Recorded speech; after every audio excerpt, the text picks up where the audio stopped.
So, good evening and welcome to this extraordinary corporate overview and scrutiny meeting. It's now just gone 7 p.m. and I would like to start the meeting. I'd like to remind everyone present that the meeting is being live streamed and recorded for publication on the Council's website and YouTube channel.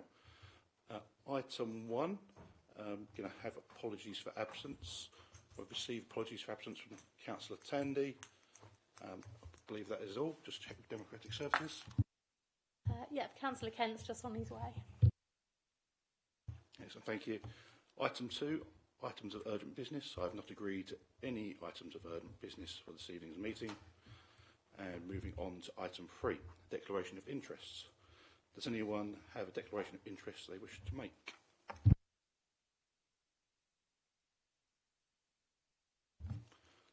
None in the room.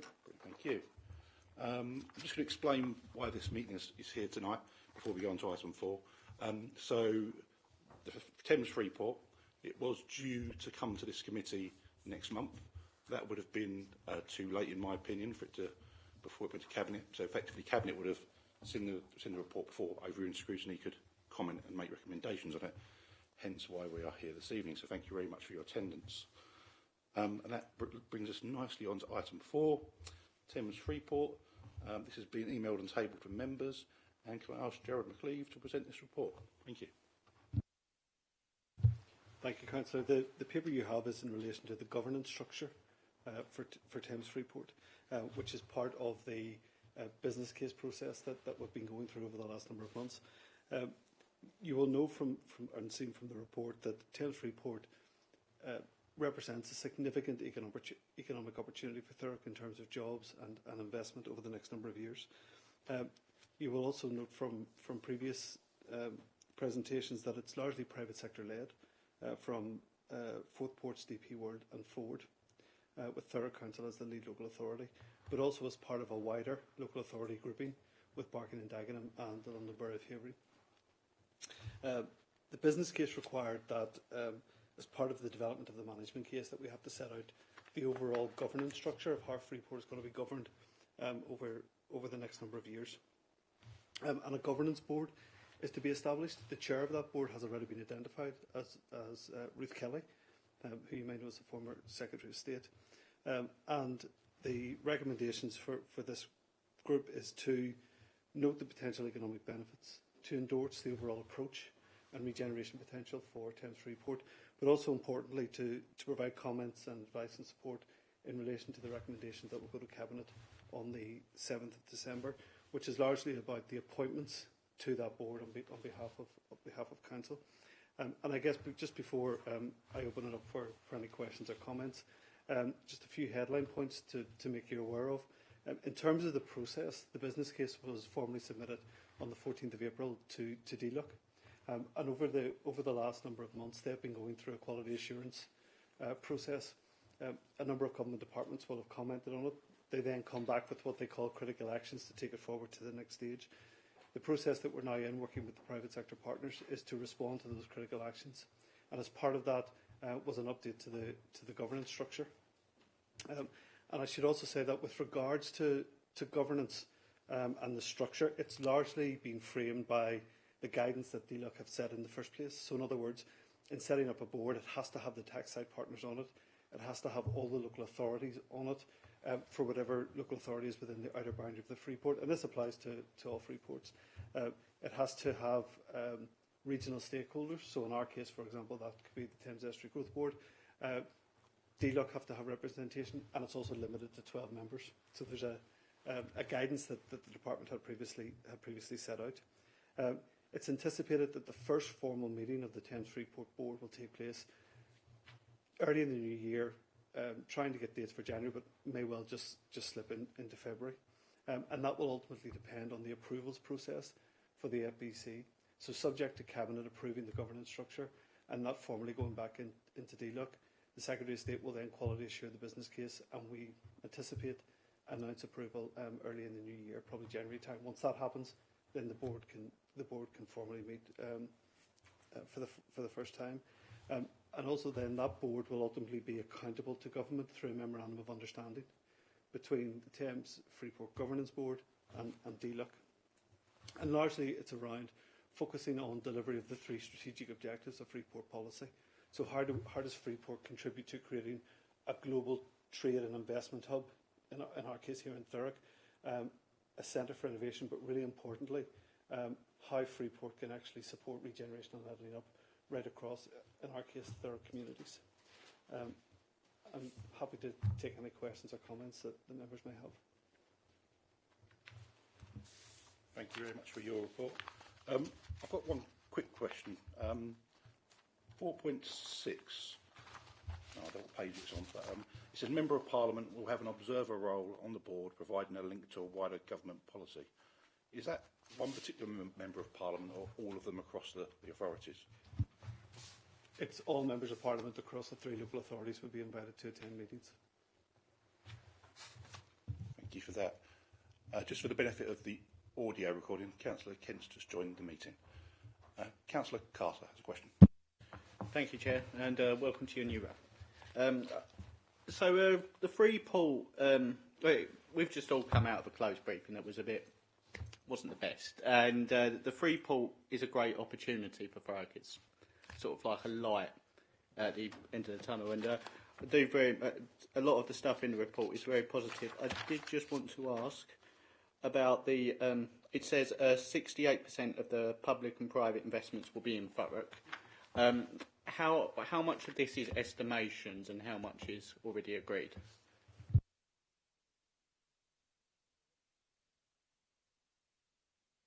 Yeah, thanks. Sorry. A large part of it has already been agreed. In that, if you consider, for example, the investment that DP World made in their new deepwater port of 400 million, already, I think that there's 7 new investment opportunities are at different stages of location in going onto the London Gateway side. So there's a huge amount of that investment is already committed.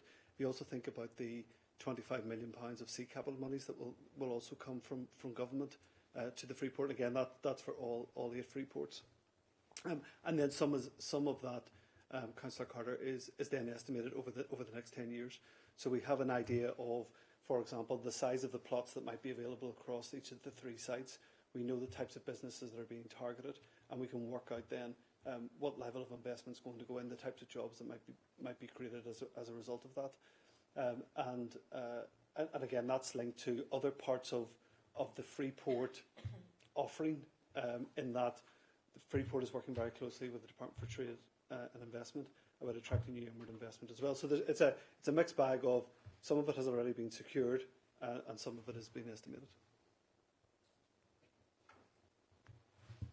Any other? Open up to questions from any other members of the committee. Councillor Kent.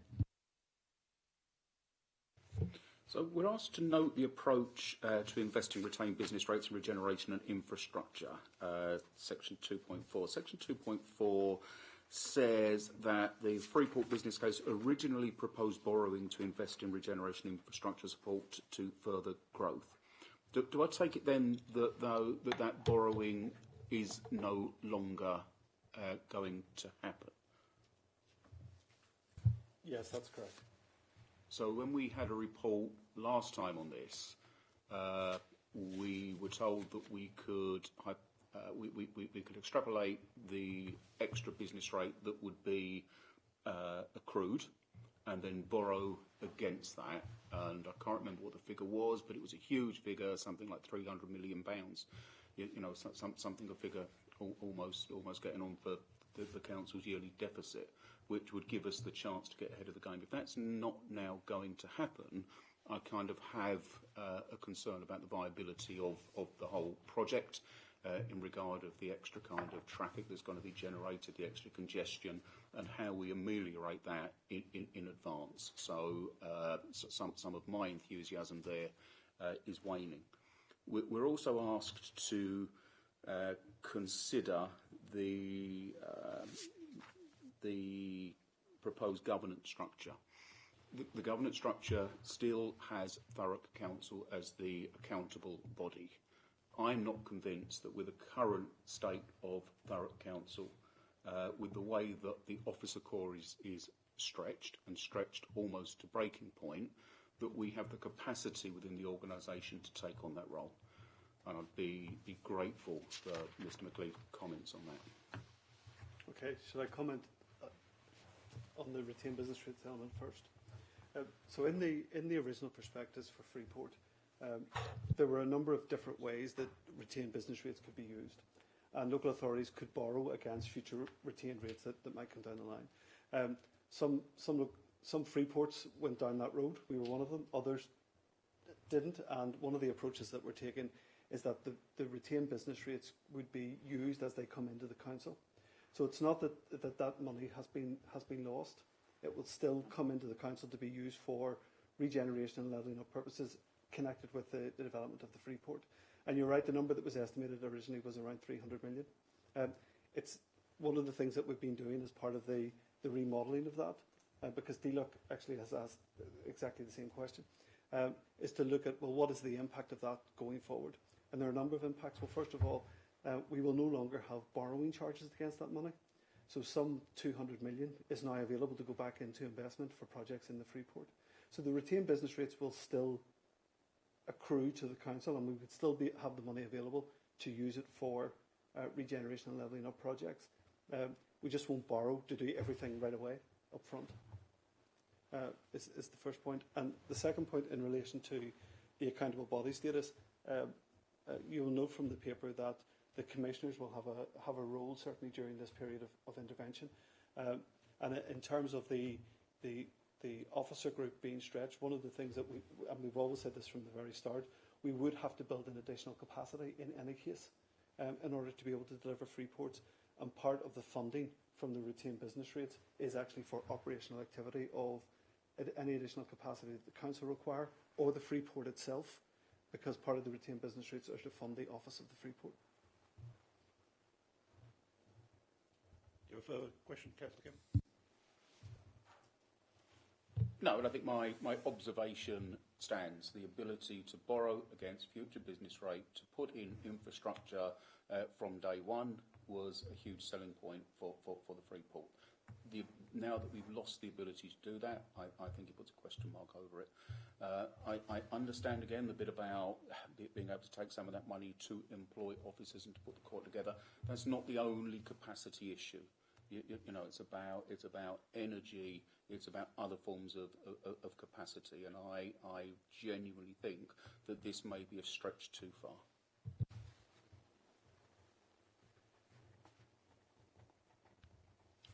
Thank you, Councillor. Interestingly, my next question is a little bit related. In terms of the other local authorities involved in Thames Freeport, I'm not comparing to others across the country. How are we doing as a local authority with our neighbours that are also in this same scheme, in terms of what stage of the process are they at with their governance, how is their funding? Have they basically got another copy just like this, or how different are we? We're not different. The Freeport board, the executive that's been created, have been having the same conversations with all three local authorities. So I would expect the other two local authorities to be bringing a paper very similar to their various committees and cabinet as well for approval and sign-off. Any further questions from anyone regarding, before we go through the various recommendations? No, I can't see. So would anyone like to propose any recommendations to Cabinet or any changes to the recommendations?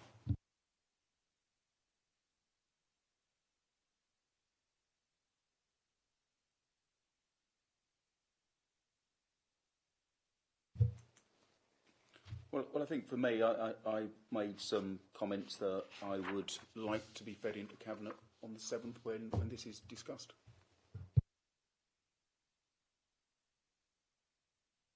Sorry, I missed what Councillor Kent said there. Sorry. Yeah, I mean, the recommendations are there.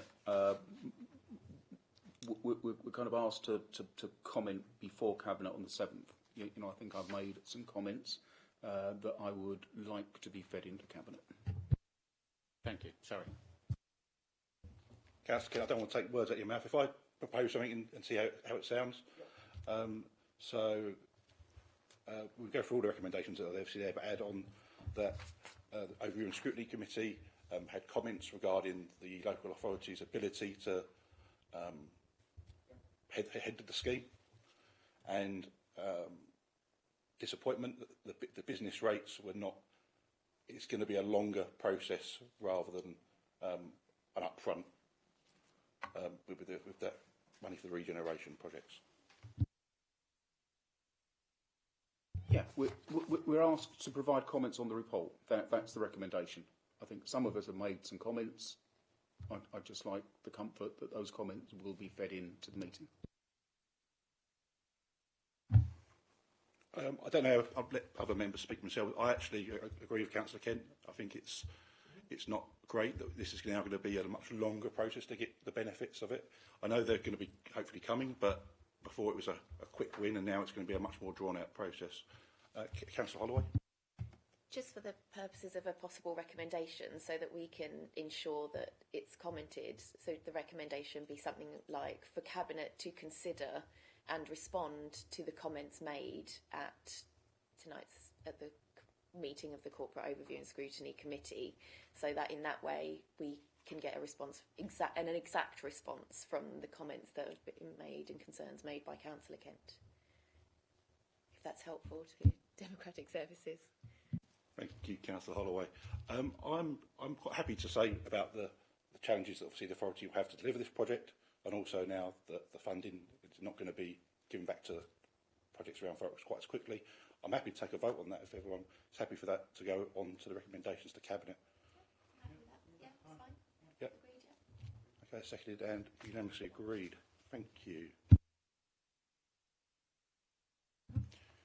Anyone else to say on this item before? No, thank you very much.